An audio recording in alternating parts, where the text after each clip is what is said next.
Dy provat e para qenë sinjale se vërteta që qëndroje groposur për 27 vjet mund të zbulohet.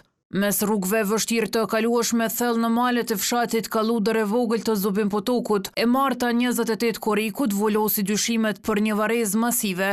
Në një zonë malore afër një porocke, fillimisht u gjetën copëza të rrobave e disa kocka që më pas rezultuan se janë njerëzore. Zyrtar nga Policia e Kosovës në koordinim me Prokurorinë Speciale hetuan për më shumë se një vit këtë lokacion, në të cilin po dyshohet se u ekzekutuan e u groposën 23 persona të njohur si grupi intelektualëve.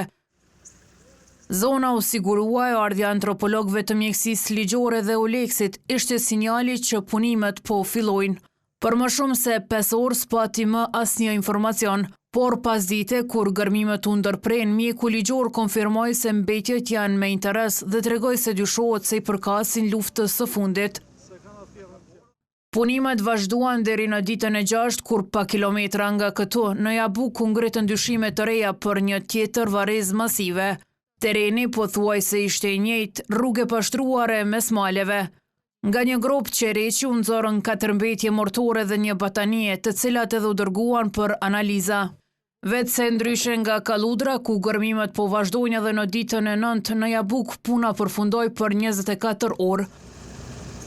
Po këtos janë veç dy caqet e hetuesve. Një tjetër lokacion që po hetohet në ndyshimet për një varrezë tjetër masive gjendet mes Kalludrës së vogël dhe Jabukës. Por atje s'ka nisur ende gërmime me që hetimet po vazhdojnë. Nga Prokuroria Speciale për Dugagjinin nuk bën të ditur nëse punimet do të nisin të njëjtën. Pikërisht për varrezën masive në Kalludër, Policia e Kosovës ka arrestuar 3 serbë si të dyshuar për këtë krim. Gjithashtu janë mbastisur shtëpitë e tyre në Zubin-Potok dhe sekuestruar prova. Ndërkohë, siç merr vesh televizioni, pas mbetjeve mortore në Kalludër janë gjetur edhe gëzhoja të plumbave.